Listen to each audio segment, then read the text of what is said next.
Vijayawada university మంచి భవిష్యత్తు కోసం తెలుగు విద్యార్థులు ఇష్టపడే university. Call 9059052378 9059052379. Welcome to iDream. దేశంలో ఇటీవల ప్రకటించిన రికార్డుల ప్రకారం చూస్తే హత్యల కన్నా రోడ్డు ప్రమాదాల వల్ల దాదాపు లక్షలాది మంది ప్రాణాలు కోల్పోయారు.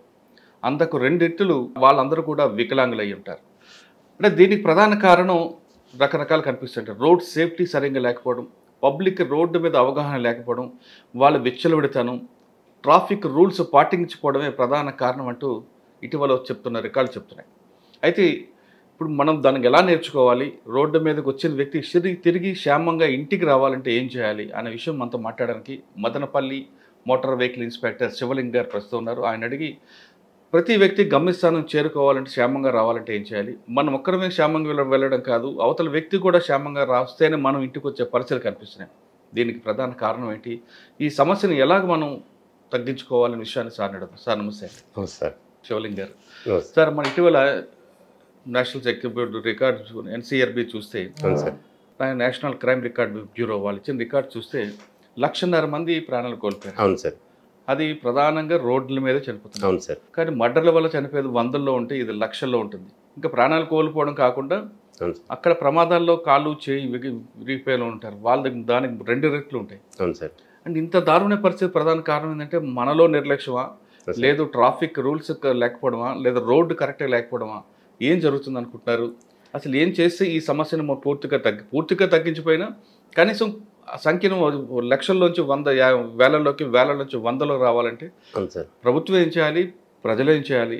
ఈ ప్రశ్నలకు సమాధానం చెప్పే ముందు శివలింగ్ గారి కుటుంబ నేపథ్యం, ఈ పర్టికులర్గా మీరు దీంట్లోకి రావడానికి ఒక బలమైన కారణం ఉంది. కారణం చెప్పండి. సార్, నా పేరు Shivling, actual motor sir, Madanapalle sir నా వర్కింగ్. మా అమ్మ నాన్నగారిది అరవేడు గాన్లపల్లి అని, గాలివీడు మండలం, అన్నమయ్య డిస్ట్రిక్ట్ సార్. నేను చదువు అంతా అక్కడే గవర్నమెంట్ స్కూల్ చదువుకున్నా సార్. చదువుకున్న తర్వాత ఇంటర్మీడియట్ ఇక్కడే బీటీ కాలేజ్ సార్ మదనపల్లి.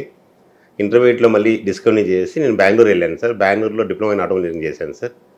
చేసిన తర్వాత అక్కడే ఉండి అక్కడే చదువుకొని అక్కడే జాబ్ చూసుకుంటే మధ్యలో నోటిఫికేషన్ పడితే, కాకపోతే చిన్నప్పటి నుంచి నాకు పోలీస్ కావాలని నాకు ఆశ ఉండేది సార్. యూనిఫామ్ పోలీస్ కావాలని ఉండేది. ఎందుకంటే నాకు బొద్దుగా బాగుండేవాను సార్ చిన్నప్పుడు.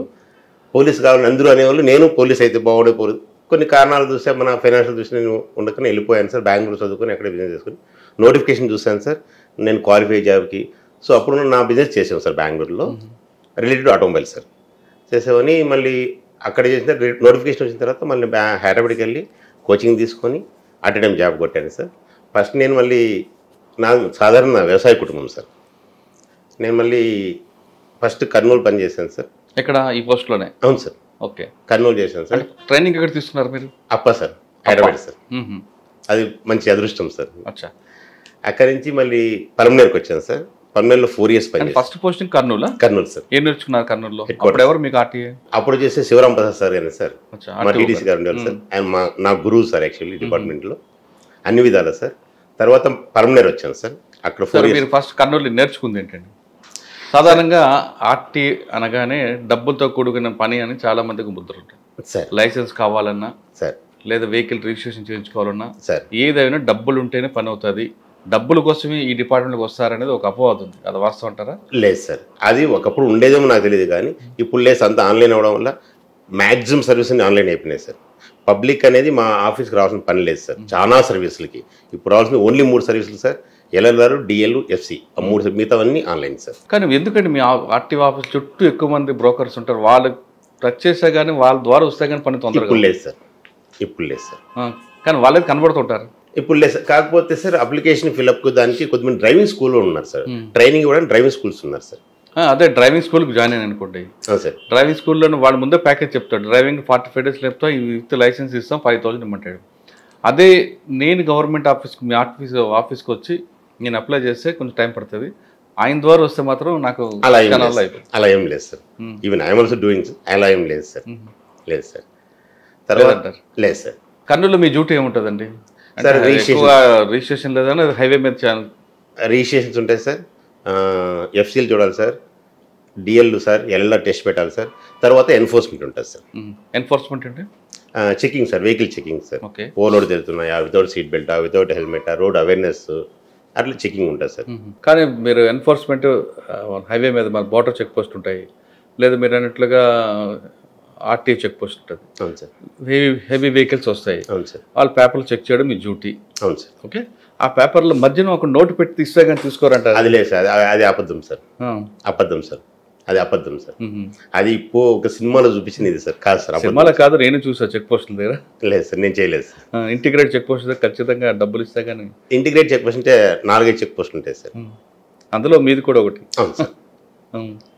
రోజులు మారాయి సార్. అంటే ఒకప్పుడు గతం అదంతా ఉండొచ్చునేమో సార్. అచ్చా, రోజులు మారాయి సార్. ఓకే. ఎన్ఫోర్స్మెంట్ తర్వాత ఏం చేయించుకున్నారు అక్కడ కర్నూలులో? ఎన్ఫోర్స్మెంట్లో చేసేటప్పుడే సార్ నాకు ఒక అవగాహన ఏంటంటే, నాకు వచ్చిన ఇదేంటంటే సార్, యాక్సిడెంట్ విపరీతంగా అయ్యేది సార్. విపరీతంగా అంటే సార్, ఇందాక మీరు చెప్పినట్లు పర్ ఇయర్ ఒక డిస్టిక్లో 800 పీపుల్ చనిపోతారు సార్. అంటే ఒక మేజర్ విలేజ్ సార్, ఒక మేజర్ విలేజ్ సార్. అదే పర్ ఇయర్ మన state, I mean every state sir 8,000 మంది చనిపోతారు సార్.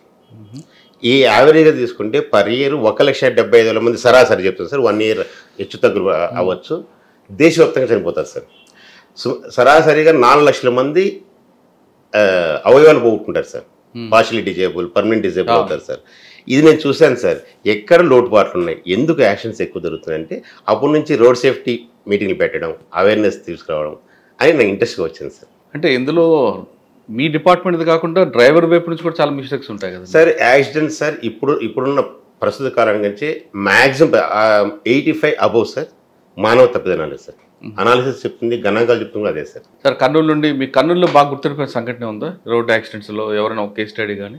కేస్ స్టడీ అక్కడ ఏం లేదు సార్, ఎందుకంటే నేను కొత్తగా వచ్చాను కాబట్టి అప్పుడు నాకు ఉండేది కాదు సార్. సార్, కర్నూలు తర్వాత పలమనేరు వచ్చాను సార్. ఓకే. పలమనేరులో సార్ ఒక అతను కేస్ స్టడీ అంటే సార్, ఒక Etios sir, Karnataka registration Etios sir. Morning action జరుగుతుంది సార్. మార్నింగ్ యాక్షన్ జరుగుతుంది. 5 పీపుల్ స్పాట్ సార్. అయ్యో, విత్ కిడ్ సార్. అక్కడ నేను వెళ్ళాను సార్. స్పాట్లో చూశాను. ఆ హృదయదారు చూడలేకపోయాను సార్. నేను ఎందుకు జరిగింది నేను వెళ్ళాను. నేనే ఆ కేసు స్టడీ చేసింది నేనే sir. APSRTC plus car 2 sir.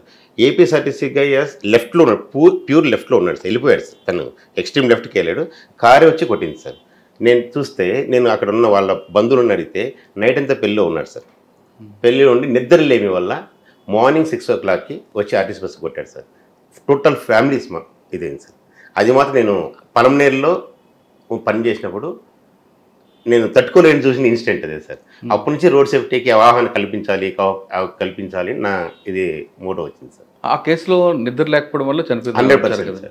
దానికి రెమెడీగా మీరు ఏమైనా తీసుకున్నారా? అంటే సేఫ్టీ ఒకటే కాకుండా నైట్ జర్నీ చేసిన వాళ్ళకి చెక్ చేయడం కానీ సార్ మేమేం చేసామంటే సార్, వాష్ అండ్ గోన్ పెడతాం sir. Actually in general lorry డ్రైవర్లు కానీ, బస్ డ్రైవర్లు కానీ, కార్ డ్రైవర్లు కానీ నైట్లో మేము నైట్ డ్యూటీ చేసేటప్పుడు ఒక డ్రమ్ తీసుకొని వాటర్ పెట్టి అయ్యాక మొహం కడుక్కెళ్ళండి. సమ్ టైమ్స్ వీళ్ళు sponsor tea also sir. Tea కూడా ఇచ్చి వాళ్ళని 10 నిమిషాలు తిరగండి, నడిస్తే నిద్ర ఉండదు అని చెప్పి, లేదు మీకు మరీ నిద్ర ఎక్కువ వస్తుందా, ఒక హోటల్ దగ్గరనో, ఒక టోల్ ప్లాజానో మీ సురక్షిత ప్రాంతంలో బండి నిలిపి 1 hour డ్రైవ్ చేసి ఇంటికి వెళ్ళండి చెప్తాం సార్. సాధారణంగా 2 గంటలు జర్నీ చేసిన తర్వాత ఒక 5 నిమిషాలు బ్రేక్ తీసుకొని, 10 నిమిషాలు బ్రేక్ తీసుకొని వెళ్ళాలి. మీ రూల్స్ చెప్తాయి. షాపుంది సార్, అంతే కదా, తీసుకోవాలి. కానీ కంటిన్యూగా 8 hours 9 hours జర్నీ చేస్తుంటారు కదండి సార్. అది ఏంటంటే సార్, మనకున్న ప్యాసింజర్, ఇప్పుడు ఒక లారీ ఉందనుకోండి సార్, లారీకి డ్రైవర్కి లేని అవగాహన రాయితం సార్. నాకు లైసెన్స్ ఉంది, నేను డ్రైవ్ చేయాలి, నేను ఇంటికి వెళ్ళాలి. బట్ తన మనసులో ఏంటంటే సార్, నేను ఇంటికి వెళ్ళిన ఏం చేయాలి, నిద్రపోవాలి కదా అనేది తగదు సార్. నేను ఇంటికి వెళ్ళిపోలేని ఆతృత వెళ్తుంది సార్. మన కారులో సార్ ఎస్పెషల్లీ సార్, ఒక డ్రైవర్ ఉంటాడు సార్ రోడ్లో, 3 years నుంచి డ్రైవ్ చేస్తుంటాడు. మా ఊరు 3 years నుంచి డ్రైవ్ చేస్తున్నాడు, ఎక్కడ యాక్సిడెంట్ లేదంటాడు సార్. ఎక్కడ యాక్సిడెంట్ లేదంటాడు సార్. ఈ రోజు జరగదు యాక్సిడెంట్ లేదని అయితే నమ్మకం లేదు సార్. సో ఎప్పుడైతే సార్ ప్యాసింజర్ మనం కూర్చుంటాం వెనకాల, డ్రైవర్ యొక్క బాధ్యత కూడా వాడిని డ్రైవింగ్ చేస్తున్నాడా, నిద్రపోతున్నాడా, వాడి నిద్ర వ్యవస్థలోకి వెళ్తున్నాడని మనమే చూసుకోవాలి sir. That is our responsibility also. ఎప్పుడైతే మనము ట్రావెల్ చేస్తుంటే ఇన్ కేస్ నిద్ర వచ్చింది, మళ్ళీ ఎక్కడికి వస్తుంది సార్, నిద్ర వచ్చింది, take rest sir. Take rest for 1 hour or 2 hours. మళ్ళీ మనం we can drive easily 3 to 4 hours journey sir.